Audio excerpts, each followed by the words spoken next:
Sir प्रणाम। मैं हूं हिमांशु द्विवेदी और स्वागत है आपका हमारी खास पेशकश सार्थक संवाद। 29 अगस्त 1964, स्थान मुंबई। एक नया संगठन अस्तित्व में आया। नाम था उसका विश्व हिंदू परिषद।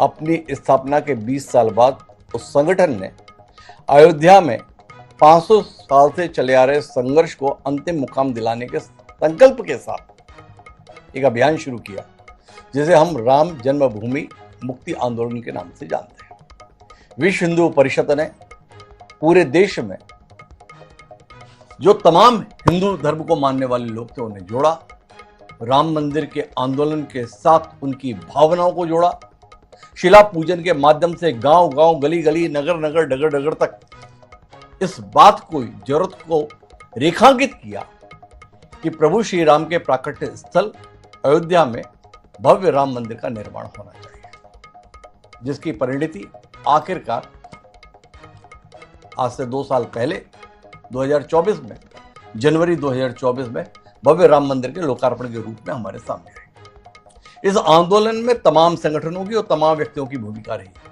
पर इस बात पर किसी को कभी कोई संदेह नहीं रहा, कभी कोई विवाद नहीं रहा कि सबसे बड़ी भूमिका जो निभाई वो विश्व हिंदू परिषद के द्वारा निभाई गई। विश्व हिंदू परिषद के तमाम नामचीन लोगों ने इस आंदोलन में अपनी आहुति दी। अशोक सिंघल जी, डालमिया जी और भी तमाम नाम इसके साथ जुड़े थे। उनमें से एक नाम चंपत राय जी का भी था। चंपत राय जी विश्व हिंदू परिषद में बड़े जिम्मेदार पदों पर रहे। विश्व हिंदू परिषद की भूमिका, चंपत राय जी के योगदान को रेखांकित करते हुए जब सुप्रीम कोर्ट के निर्देश पर भारत सरकार के द्वारा ट्रस्ट का गठन किया गया, तो चंपत राय जी को ट्रस्ट का महासचिव नियुक्त किया गया। अब वो ट्रस्ट विवादों में, वो चंपत राय जी भी विवादों में है।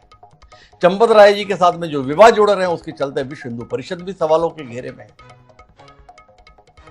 तो हमें लगा कि जब विश्व हिंदू परिषद, जिसने इतना बड़ा योगदान इस मंदिर निर्माण में दिया, वो सवालों के घेरे में आ रहा है, तो इन सवालों पर वह संगठन सोच क्या रहा है, इस पर बात करें। तो वर्तमान में विश्व हिंदू परिषद के अंतर्राष्ट्रीय अध्यक्ष हैं आलोक कुमार। अपना जीवन उन्होंने भी समाज को दिया हुआ। राम जन्मभूमि के बाद कृष्ण जन्मभूमि और बाबा विश्वनाथ के संदर्भ में अपने संघर्ष को नया स्वरूप देने की तैयारी में विश्व हिंदू परिषद जुटा हुआ था। अब ऐसे में अयोध्या के राम मंदिर में चढ़ावे में हेरफेर को लेकर जो प्रश्न उठ खड़े हुए हैं, उससे उनके आंदोलन को कितनी क्षति पहुंची है जानने में हमारी दिलचस्पी है। इस पूरे घटनाक्रम को वह किस दृष्टि से देख रहे हैं, ये जानने में हमारी दिलचस्पी है। दुनिया भर का हिंदू समाज इस विषय को लेकर क्या सोचता है, क्या महसूस करता है, ये जानने में हमारी दिलचस्पी है। तो सीधे रुख करते हैं हम दिल्ली, जहां पर हमारे साथ विश्व हिंदू परिषद के अंतर्राष्ट्रीय अध्यक्ष आलोक कुमार जी जुड़ चुके हैं। आलोक जी, बहुत बहुत स्वागत है आपका हमारे साथ इस बातचीत का हिस्सा बनने के लिए।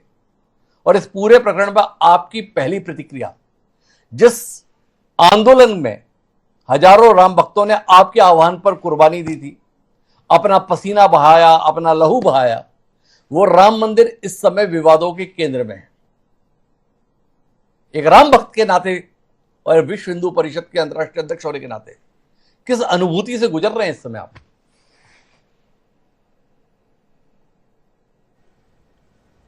हम सब लोगों की अनुभूति एक सी ही है।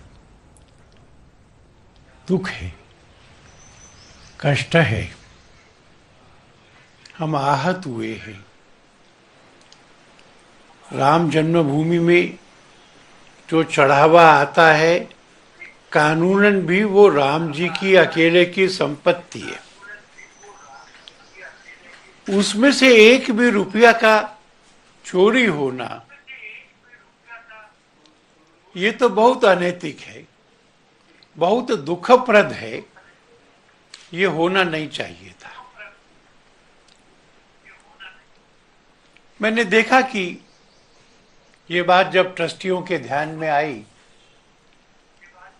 उन्होंने कुछ लोगों से जांच करी, जांच में पुष्ट हुई, तो पहला काम और तुरंत करने वाला काम ट्रस्ट ने किया कि मुख्यमंत्री जी को कहा, मामला गड़बड़ है, उच्च पदस्थ लोगों की एसआईटी बना करके जांच होना चाहिए।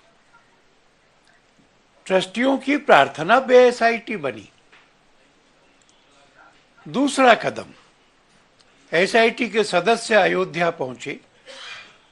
चंपत जी उनके पास गए, मैं महामंत्री हूं, जांच निर्दोषिता से पूरी करिए, और सबसे पहले महामंत्री के नाते मैं अपने को जांच के लिए प्रस्तुत करता हूं। तीसरा, जिस दिन जांच की रिपोर्ट सरकार ने राम जन्मभूमि तीर्थ क्षेत्र को दी, उसी दिन एफआईआर हुई। और वो एफआईआर केवल 8 नामजद लोगों के खिलाफ नहीं है, उसका 9वां बिंदु है एवं अन्य लोग, सब शामिल हैं। और प्रार्थना है समग्र जांच की, जितने आरोप लगे, जिस पे लगे, उन सब की जांच होनी चाहिए। फिर चौथा कदम, जब ये कहा गया कि अगर चंपत जी अपने स्थान पे बने रहे तो जांच प्रभावित हो सकती है, चंपत जी और अनिल जी ने त्याग पत्र दिया है। हम चाहेंगे कि ये जांच जल्दी से जल्दी पूरी हो, अनुभवी लोग पूरे हों, अनुभवी लोग जांच करें और सब दोषियों की पहचान करके वह दंडित हों।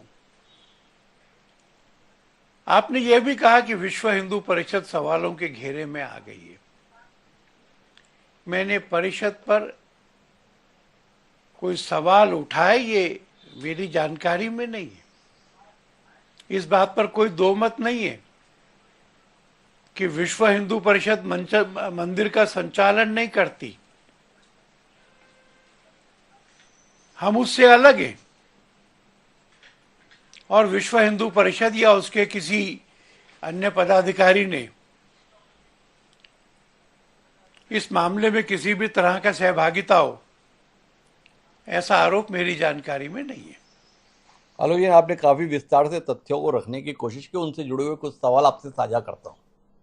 आपने बताया कि आहत हैं आप, हर राम भक्त दुखी है, पर जब ये शिकायत सार्वजनिक हुई कि राम मंदिर में श्रद्धालुओं के द्वारा जो भेंट अर्पित की जा रही है उसमें हेराफेरी की जा रही है, तो क्या आप नहीं मानते कि ट्रस्ट ने मामले की संजीदगी को समझने के स्थान पर उसको ढकने छुपाने की कोशिश की? ये जानकारी आने के 1 हफ्ते बाद ट्रस्ट एसआईटी के गठन की बात कर रहा है, जबकि जानकारियां आ रही हैं कि सेवादारों से राशि तो स्वयं चंपत राय जी की जानकारी में बरामद हो रही थी। अमूमन जब ऐसी चोरी की घटना होती है तो एफआईआर तो तुरंत कराई जाती है। एसआईटी के गठन का आग्रह कि ऐसा लग रहा है कि कुछ गलत है, दूध का दूध पानी का पानी होना चाहिए, क्या एफआईआर नहीं दर्ज करानी थी? पहला सवाल। दूसरा सवाल आपसे यह भी जानना है कि चंपत राय जी तो 10 या 11 तारीख को टीवी पर अपना स्टेटमेंट जारी किए हैं कि कहीं कुछ गलत नहीं है, कहीं कुछ ऐसा पाया नहीं गया है, जबकि जानकारियां आ रही हैं कि वो चाहे वो यादव जो उनका ड्राइवर था उससे राशि बरामद हो चुकी थी उससे पहले ही, बाकी लोगों के संदर्भ में भी ये जानकारी आ रही थी। क्या आप नहीं मानते हैं कि जिस संजीदगी के साथ इस पर कार्रवाई होनी थी उसके स्थान पर बदनामी के भय से पहले ढांकने छुपाने का कोशिश हुई, पर वो कोशिश सफल नहीं रही, तो फिर ये सारी कहानी है?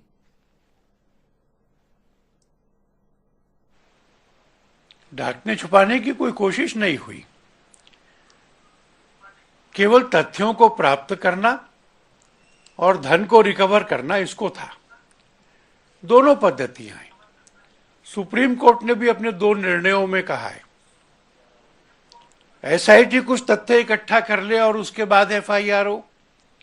सुप्रीम कोर्ट ने इस पद्धति को भी ठीक माना है और उसमें से एक रास्ता चुनना था, उन्होंने चुना और वह रास्ता कानून सम्मत है।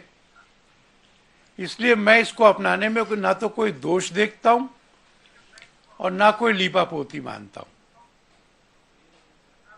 मतलब तुरंत एफआईआर ना कराना कोई गंभीर विषय आपको नहीं लगता? आपको लगता है कि एसआईटी ज्यादा बेहतर चरण था और चंपत राय जी जो उससे 1 दिन पहले ही सब कुछ ठीक ठाक होने का दावा किए तो उसमें भी आपको कुछ गलत नहीं लगा? आलोक जी, निष्क्रियता दोष होती है, जी निष्क्रियता नहीं थी।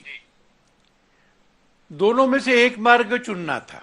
जी तो फिर केवल पुलिस के ऑफिसर नहीं, जो रिवेन्यू का काम जानते हैं, जिनको इस तरह के इन्वेस्टिगेशंस का अनुभव है, ऐसी 3 लोगों की और बहुत वरिष्ठ लोगों की एसआईटी बनाना, इसको कोई गलती मानेगा तो मैं कहूंगा कि यह अज्ञान है। नहीं आलोक जी, मैं थोड़ा अपने सवाल को फिर से दोहराता हूं। एसआईटी के गठन का फैसला 13 जून को हुआ। 11 जून को माननीय चंपत राय जी के द्वारा बयान सार्वजनिक किया गया कि कुछ भी अवांछनीय नहीं पाया गया है, आरोप बेबुनियाद हैं। ये जो चंपत राय जी के द्वारा बाकायदा वीडियो जारी किया गया, इसको आलोक जी उचित मानते हैं? आलोक जी की निगाह में एकदम ठीक काम किया था चंपत जी ने? मैं उत्तर देने लगा था, आपने बीच में दोबारा पूछ लिया। जो उनका बयान था वो सब तथ्यों से मेल नहीं खाता था। ये बयान नहीं आता तो अच्छा रहता। तो मैं अपने अगले सवाल पर आता हूं। एक, आपने बताया कि एसआईटी की जांच हुई, एसआईटी की जांच में जो तथ्य आए उसमें तुरंत एफआईआर हुई। एफआईआर के बाद में फिर यह हुआ कि निष्पक्ष जांच प्रभावित हो सकती है, तो चंपत राय जी और अनिल मिश्रा जी ने इस्तीफा दे दिया। आलोक जी, आप उस संगठन के प्रमुख हैं जो राष्ट्रीय स्वयंसेवक संघ से संबद्ध है, जिसकी त्याग की, तपस्या की, समर्पण की, श्रेष्ठता की मिसालें हैं। नैतिकता के प्रति आग्रह रहा है। भारत की सनातन संस्कृति को अक्षुण्ण रखने में बड़ा योगदान है। जितनी देरी इस्तीफे के संदर्भ में हुई, क्या इसे आप नैतिकता के तहत उचित मानते हैं कि जब कोई विकल्प ही नहीं रहा तब जाके ये इस्तीफा आया है? क्या आलोक जी नहीं मानते कि इस्तीफा देने में भी देरी हुई उतनी ही जितनी कि आपने बयान के संदर्भ में माना कि वो तथ्यों से मेल नहीं खाता था?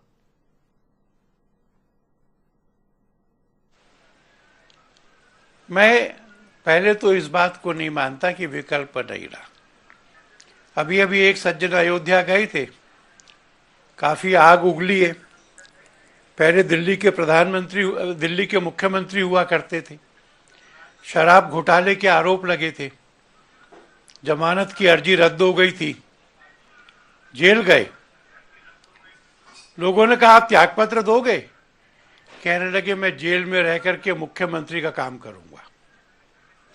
हमको ध्यान है नरसिम्हा राव के समय में जब कुछ सांसदों को धन दे करके, रिश्वत दे के अपने पक्ष में करने की बात थी और खुल गई थी, उन्होंने त्यागपत्र नहीं दिया था।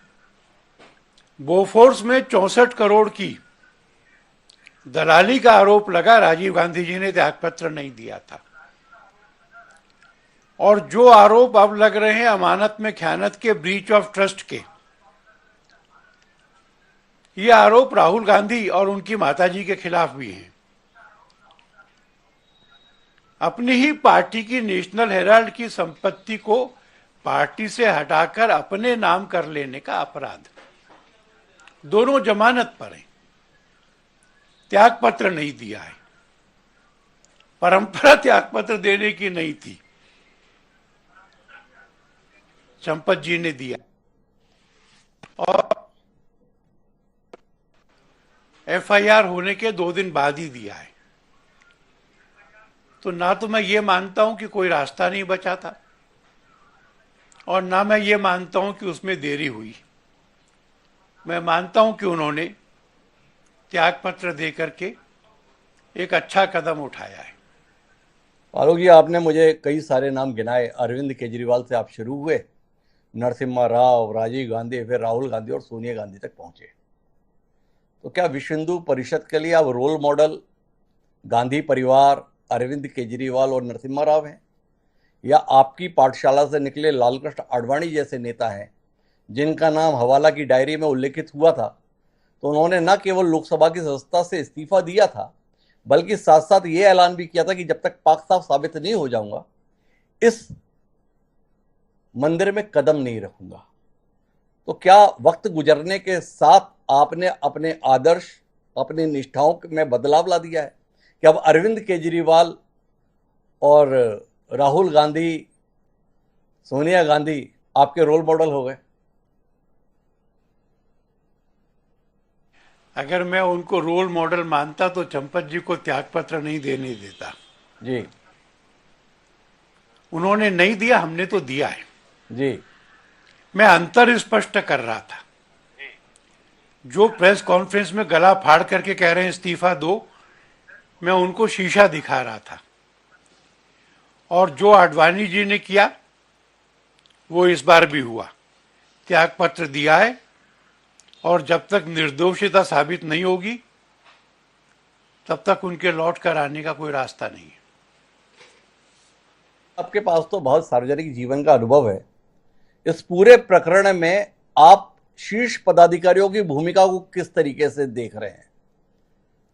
क्या आप मान रहे हैं कि ये इतने बड़े स्तर की हेराफेरी और निरंतर चलने वाली हेराफेरी कुछ निचले स्तर के कर्मचारियों की मिली भगत से ही अंजाम पर पहुंचा दी गई, या इसमें आपको कुछ और भी दिखाई देता है? क्या देख पाए आप अब तक जितने तथ्य आपके सामने आए?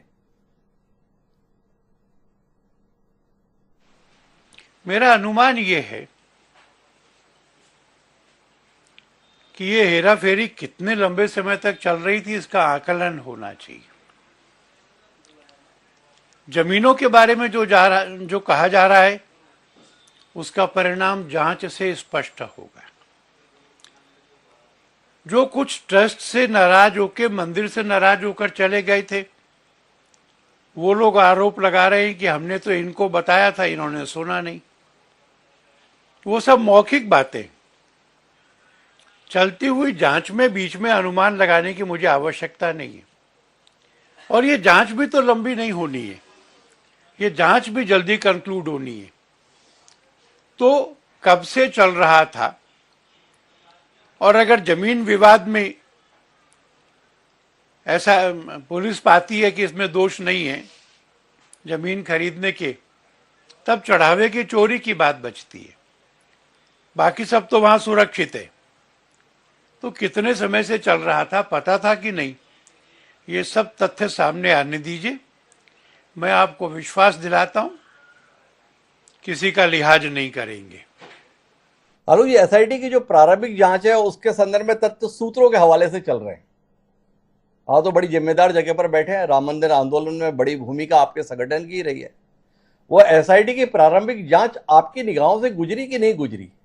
अगर आपकी निगाहों से गुजरी है तो उस एसआईटी की जांच के आधार पर ट्रस्ट ने 8 लोगों के खिलाफ नामजद रिपोर्ट दर्ज कराई। बाकी अन्य, जैसा आपने उल्लेखित किया, ये 8 ही लोग उस एसआईटी रिपोर्ट में सारे किरदार के तौर पर साफ दिखाई दिए, बाकी सब अंधेरे में ही है। वाकई ये एक प्रिलिमिनरी रिपोर्ट है।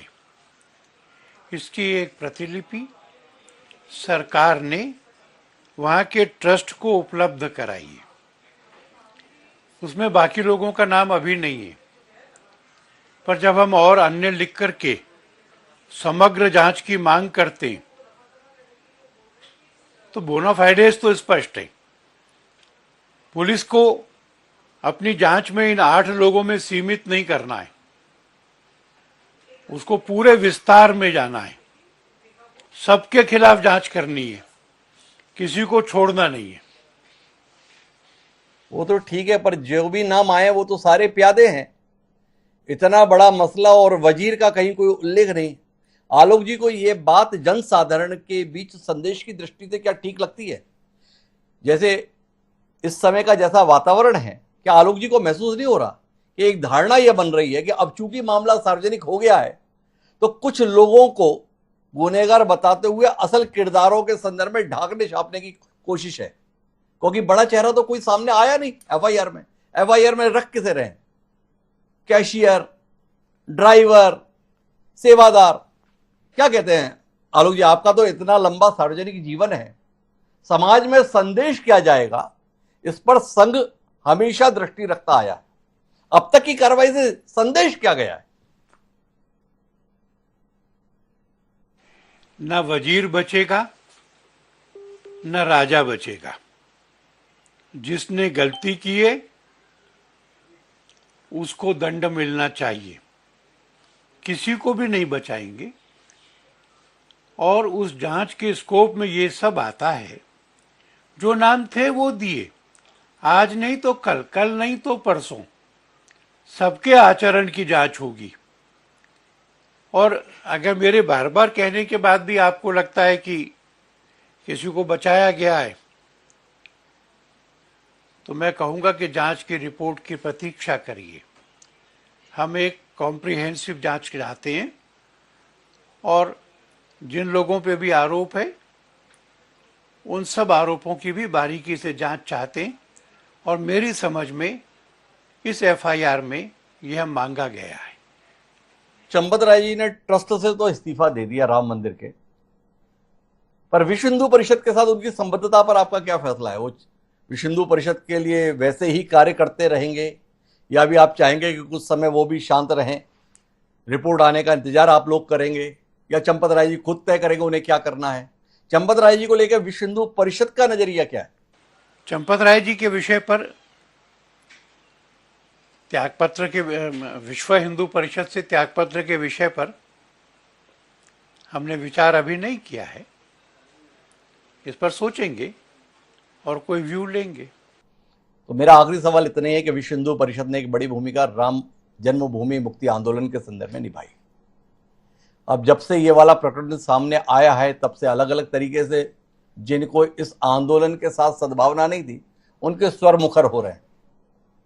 आपका संघर्ष कृष्ण जन्मभूमि के संदर्भ में, बाबा विश्वनाथ के संदर्भ में, इस प्रकरण के चलते कुछ कठिन तो नहीं हो जाएगा? क्या अनुभूति है आपकी इस संदर्भ में?